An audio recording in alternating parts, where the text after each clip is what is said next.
Hello and welcome to a new Django tutorial series. This is going to be building a CMS. Before I get into explaining what we're going to do in this tutorial series, I want to show you how important this tutorial series is. I even put a tie on and my Eagle shirt.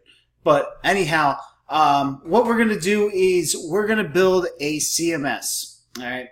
And it's not your normal CMS. Basically, what we're going to do and why I call it a CMS is because I've had since Django 2.0 has been released, I've had a lot of students ask me, when are you going to do Django 2.0 tutorials? Now, we've done snippets here and there over the last couple of months, but I really haven't jumped in and done a project. And the reason I haven't done a project is because I was kind of looking for the proper project to do. Everybody does blog, they do to-do lists. None of that's fun, all right? So recently I was talking with one of our followers who was having a little trouble with a Django project, and he shed a lot of light on it for me and where his issues were coming from. And it made a lot of sense to me that there's really no structure to, hey, this is how you guys should be building a Django project, okay?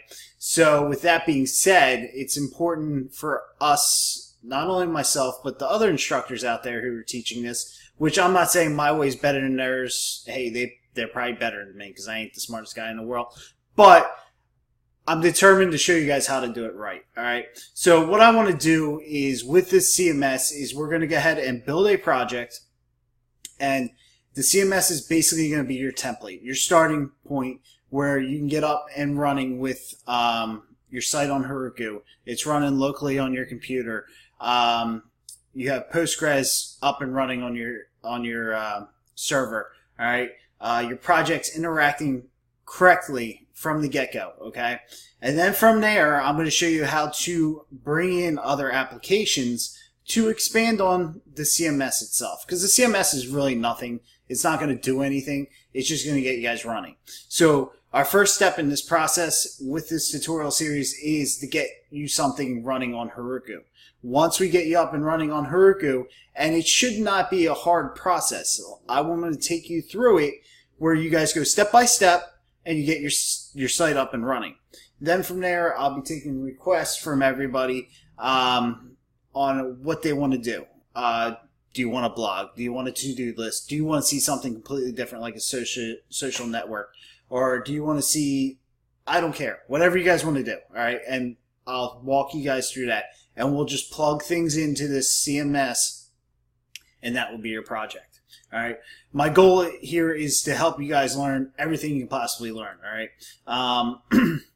Now, like I said before, I'm not saying my project's better than, the other instructors out there. Like I said, I have a lot of respect for what they do, and I'm sure they feel the same way about me. I'm just trying to make mine more organized, more of a standard operating procedure to get you guys up and running. So when you guys say, hey, I got a project idea, I want to just go and launch it, let's go and launch it, all right? That way you can just take this template, get it up and running, and then you just have to build your applications and plug into it, and everything's up and running. All right, so that's my goal here, and I even put a tie on because I think it's that important. All right, before we can get started with anything, we're doing this project in Python 3.7, okay? So if you guys don't have Python 3.7 installed, it's not going to work for you. So let's go ahead and check if you have Python 3.7 installed. The way to do this is you type Python into your terminal and then -V, hit return. I got Python 2.7 installed. What do you have installed, all right? Did it come back Python 3.7? If it did, great. You can go to the next video. If it did not, let's try it another way. We're going to do Python 3-V. Did Python 3.7 come back? If it did, great. You can go on to the next video. If it has not came back as Python 3.7, and I'm going to say this again, Python 3.7, then you need to go and install it. Down in the comments, or if you're on our website, there's links to how to install Python 3.7 on Windows and Mac. Please follow those tutorials, get that set up before going on to the next tutorial. If not, you're going to have problems. So I'll see you in the next tutorial where we set up a virtual environment for our CMS project. I'll see you then.